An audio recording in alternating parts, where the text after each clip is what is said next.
மனிதநேயம், மதச்சார்பின்மை போன்ற கொள்கையெல்லாம் காற்றிலே பறக்க விட்டுவிட்டு திமுகவினுடைய அடிநாதமாக ஊதுகுழலாக திராவிட கழகத்தை அடகு வைத்து விட்டார். அதனுடைய வெளிப்பாடு தான் இந்த உயர உயர பிறந்தாலும் உருவி பருந்தாதுன்னு சொல்லுவாங்க. அந்த மாதிரி இவர் என்னதான் தங்கத்தை கொட்டி நாணயமாக வச்சாலும் அதுக்கு இடையா இருந்தாலும் கொள்கைகளெல்லாம் காலில் போட்டு மிதிச்சுட்டு இன்றைக்கு அவருக்கு பணத்தாசை மிகுந்து விட்டது. இன்னும் நான் பெரியார் கொள்கைகளை பாதுகாக்கிறேன், பெரியாருடைய பிள்ளையாக நான் வாழ்கிறேன்னு சொல்லிட்டு ஒரு போலி வேஷம் போட்டு அதிகார ருசிக்காக, அதிகார பசிக்காக அவர் வாழ்ந்து வருகிறார். அவர் இடைக்கிடைக்கு நாணயமும் வாங்குவார், தங்கத்தை வாங்குவார், வெள்ளியும் வாங்குவார், ரூபாய் நோட்டுகளை வாங்குவார். நல்ல கண்ணில் பார்த்தா நல்லது தெரியும், எல்லாமே நல்லதுதான் தெரியுது. கொள்கையை விட்டு இந்த மாதிரி நல்லது யார் சொன்னா கொள்கையை நாங்க விட்டோம்? எங்க கொள்கை கடவுள் மறுப்பு கொள்கை இல்ல. கடவுள் மறுப்பு என்றைக்கும் எங்கள்கிட்ட இருந்ததுல நாங்க சொன்னோமா கடவுள் மறுப்புன்னு? இல்லையா, நாங்க என்றைக்கும் சொல்ல கடவுள் இருக்காரா இல்லையாங்கிற அந்த இதுக்குள்ளே இந்த பார்த்து தம்பி, ஒன்றே குலம் ஒருவனே தேவன். இப்ப கூட அது விஷயமா முதலமைச்சருடைய ஆஃபீஸ்ல இருந்து என்கொயரி கண்டக்ட் பண்றாங்க. இது எப்படி இந்த ஆன்மீக சொற்பொழிவு, இதுக்கு விளக்கம் கேட்டு சிஓக்கு டிஓக்கு திமுக ஆமா, நாங்க ஆட்சிக்கு எப்போ வந்தோமோ அன்னைக்கு தான் எங்களை எல்லாம் கழுவி ஊத்துறீங்க.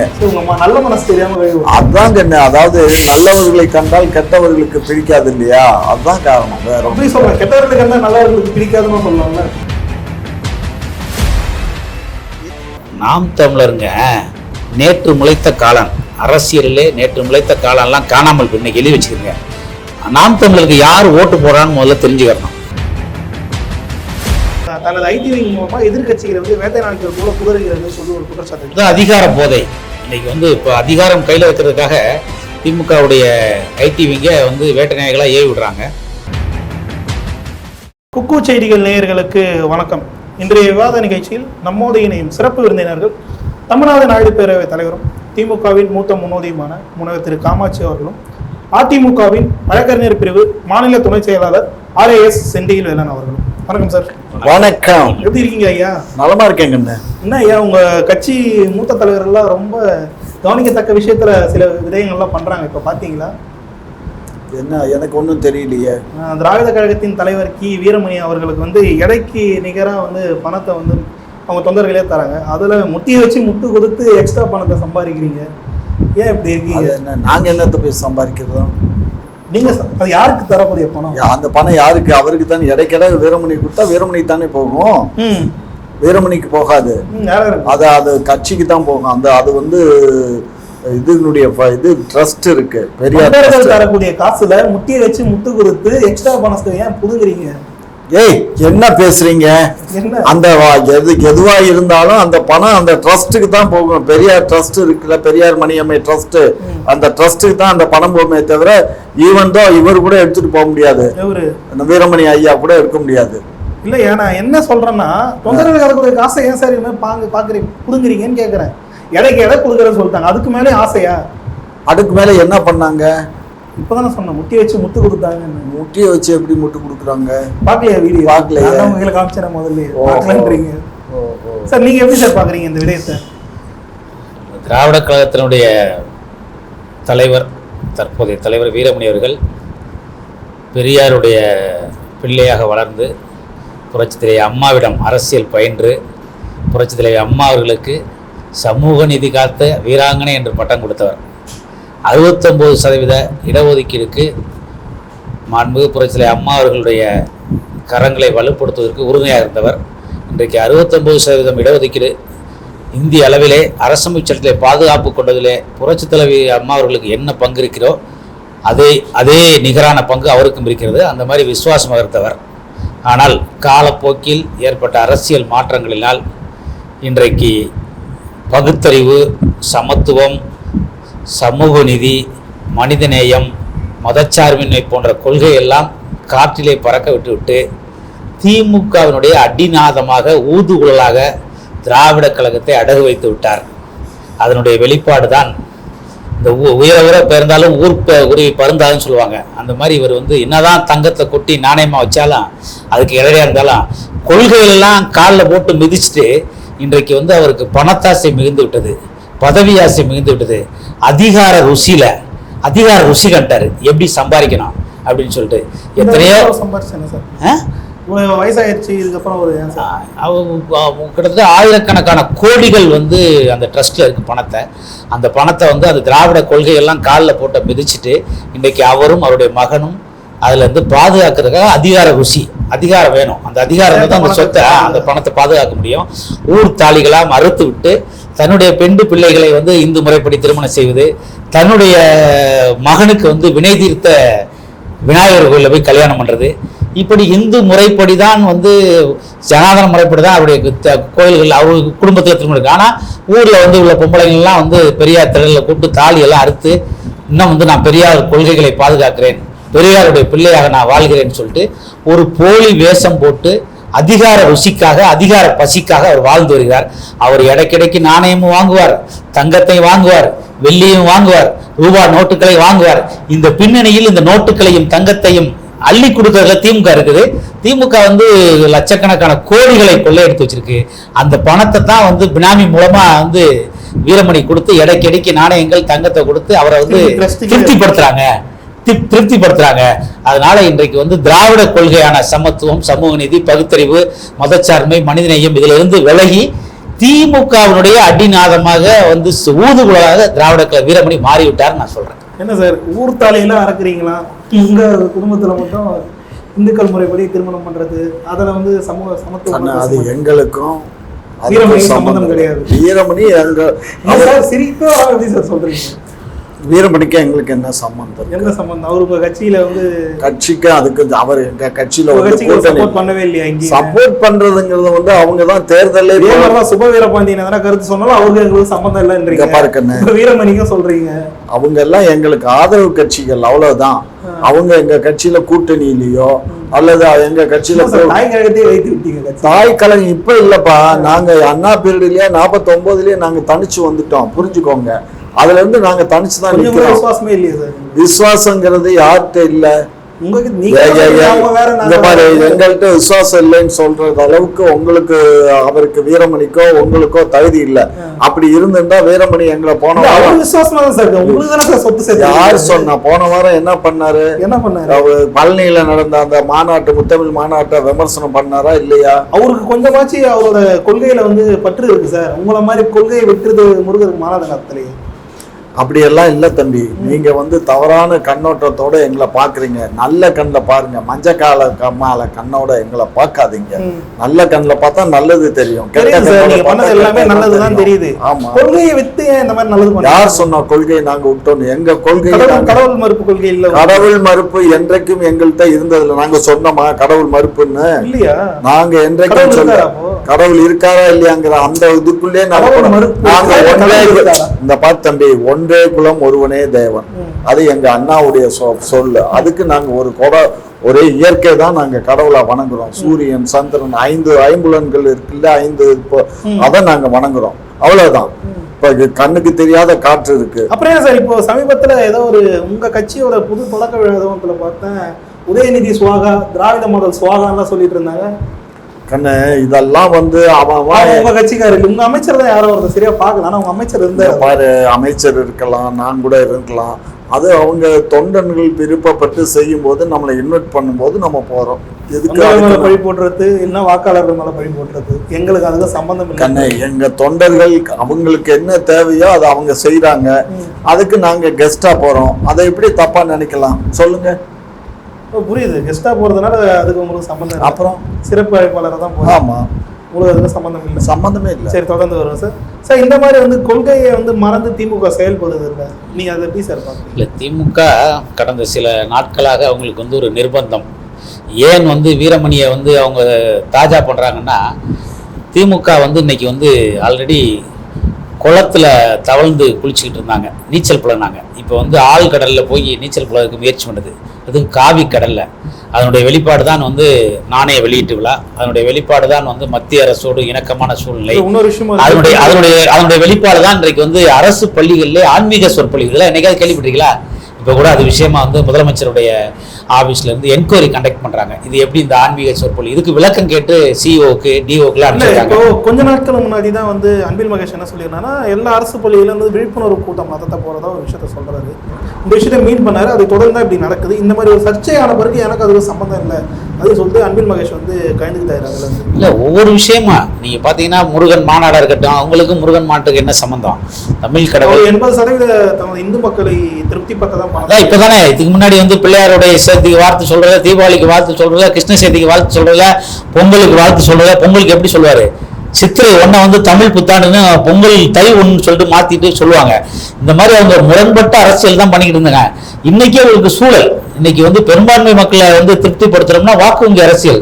மத்திய அரசை வந்து திருப்திப்படுத்துறோம். மத்திய அரசு வந்து அவங்களுக்கு ஃபண்டு தேவைப்படுது. இங்கே நிறைய திட்டங்கள் முடங்கி போய்க்கு இருக்கு. அதையெல்லாம் வந்து தாஜா பண்ணி மத்திய அரசு வந்து ஃபண்டை விடுவிச்சு அவங்க வந்து திட்டங்களை செயல்படுத்த பார்க்குறாங்க. நாங்கள் வரவேற்கிறோம். பிஜேபி கூட நீ இணக்கமாக போ. அதுக்காக கொள்கையெல்லாம் உங்களுடைய கொள்கையெல்லாம் காலில் போட்டு மிதிச்சிட்டு எங்கே சமூக நீதி, எங்கே சமத்துவம், எங்கே வந்து திராவிட மாடல், எங்கே மதச்சார்பின்மை, எங்கே மனிதநேயம், எல்லாத்தையும் காலில் தூக்கி மிதிச்சுட்டு நீங்கள் பிஜேபியோட போய் காலில் சரண்டரானா என்ன அர்த்தம்? அதை தான் அவங்க பண்ணிக்கிட்டு இருக்காங்க. நாங்கள் இப்போ அதிமுக கூட ஒரு நிலைப்பாடு, நாங்கள் வந்து மார்க்கத்தின்படி நீ அரசியல் பண்ணி சொல்கிறோம். நாங்கள் வந்து இப்போ இஸ்லாத்தை வந்து நாங்கள் அவங்களுடைய விழாக்களில் போய் நாங்கள் கலந்துக்கிறோம். இத்தார் நோன்பு இல்லை, கிறிஸ்தவ பெருவிழாவில் நாங்கள் கலந்துக்கிறோம். இந்து பண்டிகைகளில் போய் நாங்கள் கோயிலுக்கே போகிறோம். எங்களுடைய கொள்கை நாங்கள் சமரசமே பண்ணலை. நீங்கள் உங்களுடைய மார்க்கம், உங்களுடைய கொள்கை, நீங்கள் சாமி கும்பிடுனா கும்பிடு, நீ தொழுவு, நீ வந்து போய் ப்ரேயர் பண்ணிக்க. இந்த மாதிரி நாங்கள் என்னையாவது பெரும்பான்மை சமுதாயத்தால் வந்து இந்து மதத்தை வந்து நாங்கள் புண்படுத்தணுமா? அவங்களுடைய மதங்களுக்கு வாழ்த்து சொல்லாமல் இருந்தோமா? நீ வந்து ஒரு வித்தியாசமான அரசியலை பண்ணிட்டு இன்னைக்கு வந்து நான் திடீர்னு வந்து நான் ஆன்மீக சொற்பொழிவு நடத்துகிறேன் முருகனுக்கு மக்கள் எப்படி ஏற்றுக்குவாங்க? இது வந்து முழுக்க பிஜேபியை வந்து தாஜா பண்ணணும். பிஜேபியோட வந்து அவங்க வந்து ஒரு அடிமை சாசனத்தை எழுதி கொடுத்தாங்க தமிழ்நாட்டை. இனிமேல் அவங்க திரும்பி வர்ற மாதிரி ஒரு சூழல் இல்லை. அவங்களுக்கான அதுக்கு காரணம் நிறைய இருக்கு. லட்சக்கணக்கான கோடிகளை பதுக்கி சுவிட்சர்லாந்துலையும் துபாயில் போய் பதுக்கிட்டாங்க. அந்த பணத்தையெல்லாம் பிஜேபி வந்து எப்படி இந்த அமௌண்ட்லாம் டிரான்சாக்ஷன் சொல்லிட்டு கையில் எடுத்தாங்க. அதனுடைய வெளிப்பாடு அவங்களுக்கு கத்தி தொங்கிக்கிட்டு இருக்கு. பெரிய ஈடியில இருந்து எல்லாம் ஆல்ரெடி அமைச்சர் ஒரு வருஷமா உள்ள இருக்காரு. இந்த மாதிரி ஒரு சூழல். அடுத்து 2 அமைச்சர் மேல கேசஸ் இருக்கு. இப்படி தொடர்ந்து அமைச்சர்கள் மேல வழக்குகள் பாஞ்சுக்கிட்டு இருக்கு. இதுல இருந்து தன்னை தற்காத்துக் கொள்ள, தன்னை பாதுகாத்துக் கொள்வதற்காக இப்படி காவி அரசியலை கையில் எடுத்திருக்கார்கள். அவர்கள் காணாமல் விரைவில் கரைந்து போவார்கள். நீங்களும் பிஜேபி ஒரு அங்கமா மாறிட்டு வரீங்க. அதிமுக விமர்சனம் செஞ்சீங்க. அதாவது வழக்கறிஞர் ஐயா அவர்கள் வந்து பேசியிருக்காரு. இன்னைக்கு உச்ச நீதிமன்றத்தில் ஒரு தீர்ப்பு வந்திருக்கு. என்ன சொல்லியிருக்காங்கன்னா, திரு KKSR ராமச்சந்திரன் மீதும் தங்கம் தென்னரசு மீதும் தொடரப்பட்டிருக்கக்கூடிய அந்த வழக்கை நிறுத்தி வைக்க வேண்டும். வழக்கை நிறுத்தி வைக்கிறாங்க. ஏன் நிறுத்தி வைக்கிறாங்க?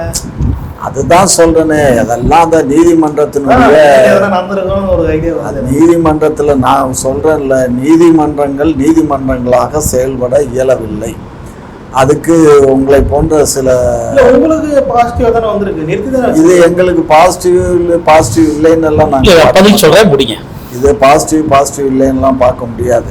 ஏன்னா இங்கே வந்து இந்த ஊருக்கு மேலே போட்டாக்க சாட்டை துரைமுருகன் மீது வழக்கு தொடுத்தா உடனே அந்த வழக்கு வந்து நீங்கள் இது தேவையில்லை, இதில் நீங்கள் போடக்கூடாது அப்படின்னு சொல்லி அம்சத்தை பார்க்கணும். அது எதற்காக போடக்கூடாது அப்படின்னு சொல்கிறாங்க. அதே மாதிரி நீதிமன்றத்திலேயே நீதிபதியை எதிர்த்து பேசுகிறாங்க. யார்? சவுக்கு சங்கர் மதுரை ஹைகோர்ட்ல போய் பேசினார்ல. நம்ம ஹைகோர்ட்லயே வளாகத்திலேயே வெளியில வந்து ப்ரெஸ் மீட் பண்ணார்ல. என்ன மாதிரி அன்னைக்கு என்ன உண்மை வந்து ஜட்ஜஸ் பேசுறதுக்கு யாருக்கும் அனுமதி இல்லை. இப்போ நானே வந்து ஜட்ஜுகளை பற்றி விமர்சனம் பண்ண முடியாது. வழக்கில் வந்து கீழ் நீதிமன்றம் ஒரு தீர்ப்பு கொடுக்கலாம், உயர் நீதிமன்றம் ஒரு தீர்ப்பு கொடுக்கலாம், உச்ச நீதிமன்றம் ஒரு தீர்ப்பு கொடுக்கலாம். அது நீதிமன்றங்கள் பண்ணிக்கிறோம்.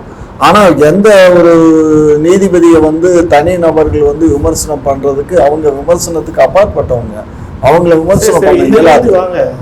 அமைச்சர்கள் சொல்லிட்டு இருந்தீங்க. அதனால எங்க அமைச்சர்கள் மீது போடப்பட்ட வழக்கு புனையப்பட்ட வழக்கு என்ற காரணத்தினால் இவர்கள் அதை போய் ஏற்கனவே அந்த 2 இருவர் மீதும் போடப்பட்ட வழக்கு ஏற்கனவே விடுதலையான வழக்கை இவர்கள் சுபமோட்டோவாக எடுத்து உங்க அமைச்சர்கள் உங்க அமைச்சர்கள் வந்து எதுவுமே தெரியாதவங்க, உங்ககிட்ட தரமான வழக்கறிஞர்கள் இந்த மாதிரி எதுவுமே தெரியாம இருந்தா அமைச்சரா எப்படி இருக்க முடியும்? KKSR ராமச்சந்திரன் வந்து நீங்க தான் சொன்னீங்க போலி வழக்கு போட்டிருக்காங்கன்னு. உங்க கட்சியிலேயே எத்தனை வழக்கறிஞர்கள் இருக்கீங்க? 1000 வழக்கறிஞர் இருந்தாலும் கூட அங்க பாரு, இது நீதிமன்றங்கள் எடுத்த வழக்கு, புரிஞ்சுக்கோங்க. போட்ட வழக்கு, அந்த வழக்கை வந்து இவங்க வழக்கறிஞர்களை வச்சு வாதாடுவாங்க. அது வழக்கறிஞர்ல வாதாடுறதுக்கு இது வந்து வேணும்னு எங்க மீது பழிய போடுறாங்க அப்படின்னு சொல்லி ஆமா, அதே மேல் கோர்ட்ல போய் அதை பண்ணிருக்காங்க. இப்போ ஒண்ணு வேண்டாம், எடப்பாடியார் வந்து யார் பின்னாடினா அதெல்லாம் வந்து நான் விமர்சனம் பண்ண விரும்பல தம்பி. இல்ல இல்ல, நீதிமன்றங்களுடைய நடவடிக்கையை நான் விமர்சனம் பண்ண இயலாது. அது அவங்களுடைய திறமையின் அடிப்படையில், அவங்களுடைய கல்வியின் அடிப்படையில் நீதி பரிபாலனம் பண்ணக்கூடியது. எனக்கு என்னன்னா, இவருக்கு வந்து சவுக்கு சங்கருக்கு வந்து நீதிபதியை பற்றியே தவறாக பேசும்போது அந்த ஆளுக்கு நீதிமன்றம் தண்டனை கொடுத்துச்சு. அதுக்கப்புறம் விடுதலையாகி வந்து மறுபடியும் அதே நீதிபதிகளை பற்றியும் தவறான வார்த்தைகளை உபயோகப்படுத்துறாரு. கஞ்சா வீட்டில் கண்டுபிடிச்சு எடுத்திருக்காங்க. பல்வேறு காவல்துறை அதிகாரிகளை பற்றி தவறாக பேசியிருக்காரு, பெண்களை பற்றி தவறாக பேசியிருக்காரு. ஆகையினால அவர் மீது குண்டாசு போட்டால் அந்த குண்டாசு வந்து கேன்சல் பண்ணுறீங்க. அப்போ இந்த நீதிபதிகள் எப்படி செயல்படுறாங்க பாருங்க. இதே இதை வந்து இந்த நீதிமன்றம் பண்ணதை கூட விவகாரத்திலே தமிழ்நாடு முழுக்க ஒரு மேலே வந்து கேஸ் போட்டாங்க. அதுக்கு பின்னாடி திமுக இருக்குன்னு குற்றச்சாட்டு இருக்குல்ல. திமுக தானே திமுக ஆட்சியில் இருக்கிறதுனால தானே உனக்கு திமுகன்னு தெரியுது. இதே தான் அதிமுக ஆட்சியில இருந்தா அதிமுக தெரியும். குறிப்பிட்டு எந்த யூடியூபர்ஸ் யூடியூப் அப்ப இல்ல, அதிமுக ஆட்சியில இவ்வளவு யூடியூப்பே இல்ல. இன்னைக்கு 1250 யூடியூப் 2017 யூடியூப் டெவலப் ஆயிருக்கு. டெவலப் அப்படி ஒன்றும் பெரிய அளவுல டெவலப் ஆகுது தம்பி. மொத்தமே 40 45 தான் இருந்துச்சு, புரிஞ்சுக்கோங்க. 17 ஏன் அவங்க ஆட்சி இருக்கிற 2001 வரலையும் மொத்தமே 60 யூடியூபர்ஸ் தான். சரியா? இந்த முன்னாடி வரைக்கும் அரசை வந்து யாருமே விமர்சிக்கல. திமுக தான். ஆமா, நாங்க ஆட்சிக்கு எப்ப வந்தோமோ அன்னைக்கு தான் எங்களை எல்லாம் கழுவி ஊத்துறீங்க. நல்ல மனசு தெரியாம அதாங்க என்ன, அதாவது நல்லவர்களை கண்டால் கெட்டவர்களுக்கு பிடிக்காது இல்லையா? அதுதான் காரணம். வேற சொல்றேன், கெட்டவர்களை கண்டால் நல்லவர்களுக்கு பிடிக்காதுன்னு சொல்லலாம்ல. ஏன்? அதான் இல்ல நீங்க இது தவறா பேசுறீங்க. நாங்க நல்லவர்கள். நீங்க சொன்னதுக்கு நீங்க சொல்லுவீங்க, 1000 உதாரணம் சொல்லுவீங்க. சொல்ல வந்தாரு, சொல்லிட்டோம். அந்த வழக்க பொறுத்தல, இந்த அமைச்சர்கள் வழக்க பொறுத்தல அவர்கள் மீது சொத்து குவிப்பு வழக்கு. அவங்க போன 2006-11 திமுக ஆட்சி காலகட்டத்தில் அவங்க வந்து 2 பேருமே அமைச்சராக இருந்தாங்க. அவர் வந்து பள்ளிக்கல்வித்துறை அமைச்சராகவும், மரியாதைக்குரிய தங்கம் தென்னரசு, மரியாதைக்குரிய கே சரவணன் பிற்படுத்த நலத்துறை அமைச்சராகவும் இருந்தாங்க. அந்த சமயத்தில் அவங்க அதிகாரத்தை துஷ்பிரயோகம் பண்ணி டிச்சார்ஜ் பெட்டிஷன் லோயர் கோர்ட்டில் ஃபைல் பண்ணுறாங்க. அந்த டிச்சார்ஜ் பெட்டிஷனை ஃபைல் பண்ணி அவங்க அரசே அவங்க தான் அவங்களுடைய பிபி மூலயமா அந்த வழக்குலேருந்து தங்களை டிச்சார்ஜ் பண்ணிக்கிறாங்க, விடுவிச்சுக்கிறாங்க. இதை பேஸ் பண்ணி தான் நீதிபதி சூமோட்டா எடுக்காரு ஒரு அமைச்சர்கள் மேலே ஒரு சீரியஸான அலிகேஷனை. அதனால் இது எப்படி இந்த கோர்ட் வந்து லோயர் கோர்ட் வந்து டிச்சார்ஜ் பண்ணாங்க. அதனால் வந்து இதை நான் சூமோட்டா விசாரிக்க ஆர்டர் போட்டிருக்காரு. இன்றைக்கு உயர்நீதிமன்றம் போட்ட ஆர்டரில் இந்த ஒரு தீர்ப்புக்கும் மேல்முறையீடு இருக்கு. அந்த மாதிரி தான் உச்சநீதிமன்றத்துக்கு மேல்முறையீடு போயிருக்காங்க. இடைக்கால தடை தான் இருக்காங்க, ஒரு தற்காலிகமானது தான், இது நிரந்தரமானது கிடையாது. அது நீதி தன்னுடைய சட்டத்தை கடமையை செய்யும். அப்பொழுது அவங்களுக்கு உரிய தண்டனை மறுபடியும் விசாரிக்க சொல்லி ஆர்டர் போடுவாங்க. அப்போ ஆட்டோமேட்டிக்காக விசாரணை தொடங்கும். இது ஒரு சப்ஜெக்ட். ஐயா சொல்கிறாங்க. இப்போ வந்து நம்ம பார்த்தீங்கன்னா ஒரு முக்கியமான சப்ஜெக்ட் சொன்னாங்க.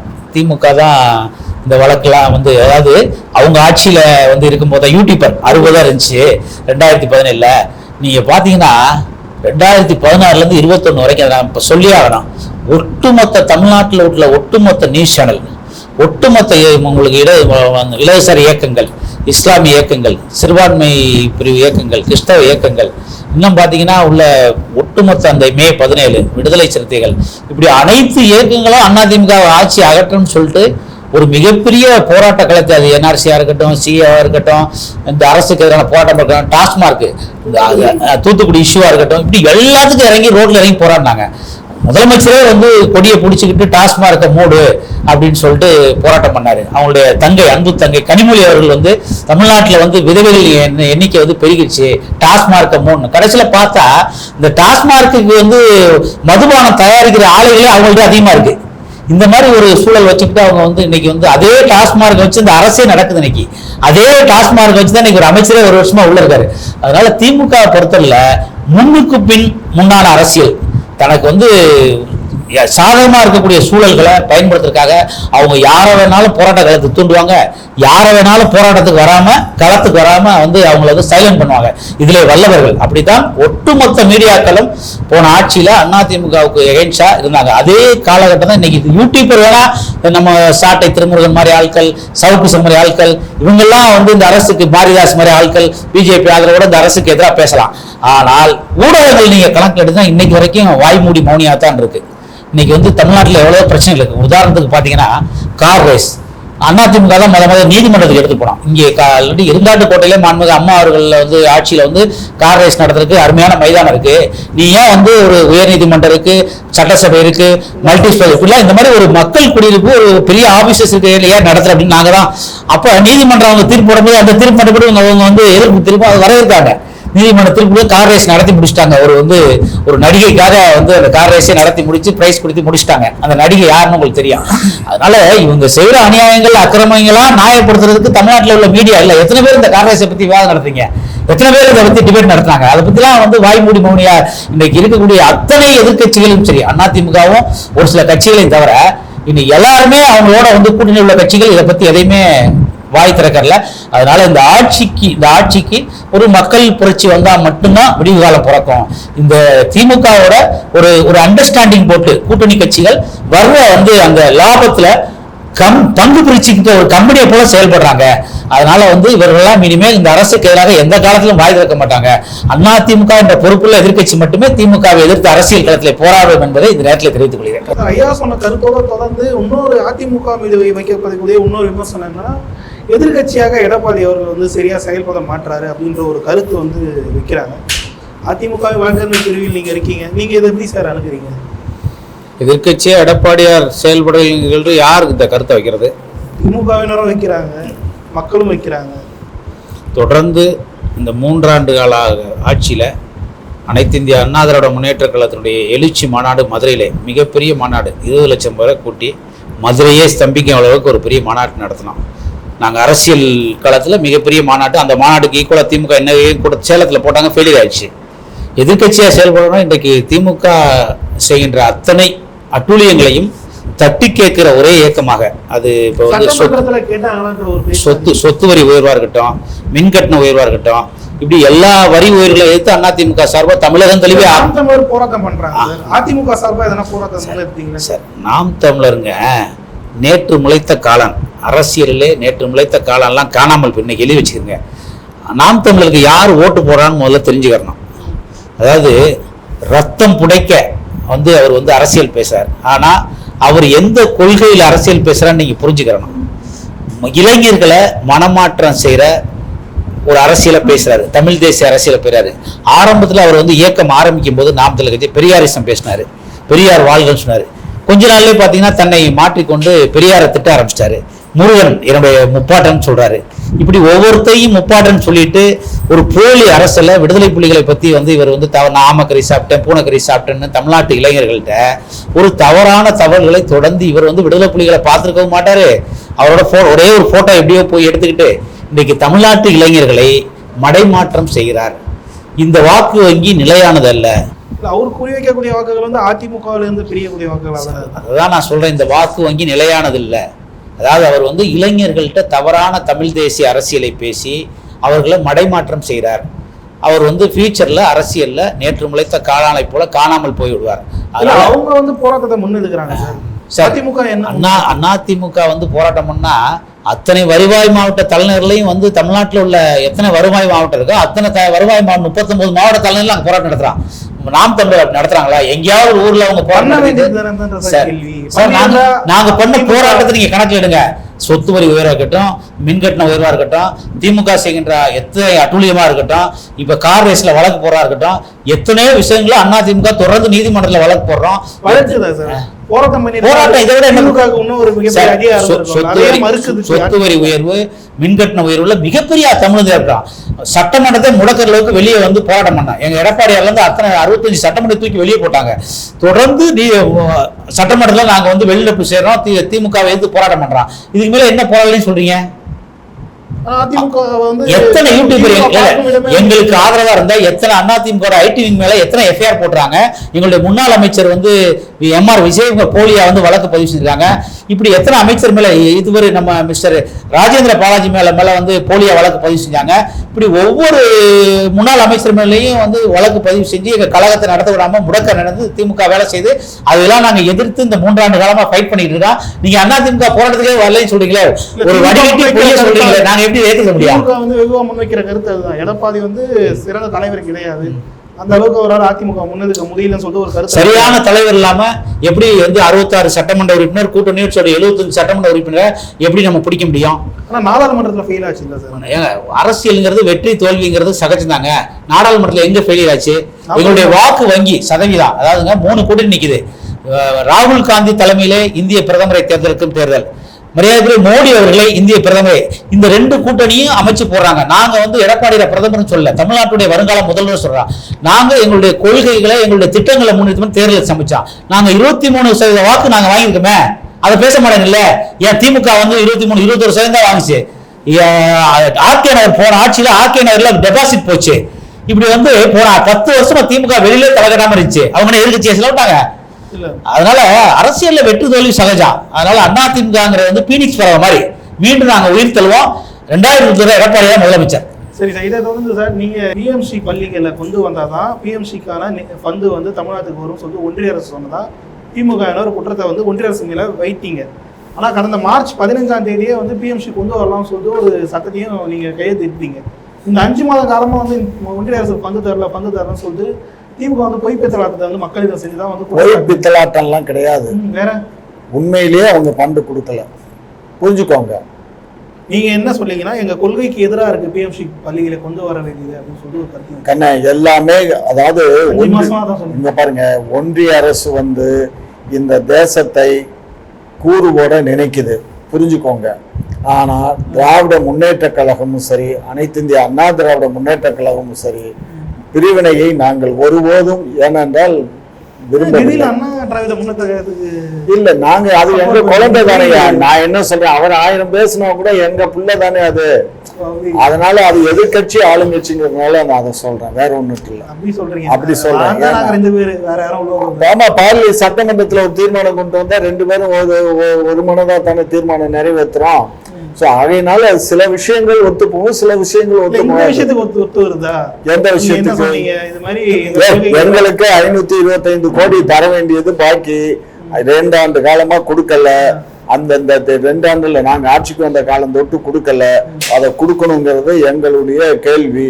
அது எப்ப கொடுக்குறாங்களோ அப்பதான் வந்து. நீங்க சொன்ன விஷயம் எங்க கொள்கைக்கு எதிராக இருக்கு, அதனால நான் பிஎம்சி பள்ளிகளை வந்து அனுமதிக்கணும்னு சொன்னீங்க. கண்ணா, அந்த பள்ளி வந்து அந்த பள்ளியினுடைய செயல்பாடு என்ன சொல்லுங்க, எனக்கு தெரியாது. நீங்க தான் ஒரு மூத்த அரசியல் தலைவர், எங்களுக்கு தெரியாது. அது தெரியாது.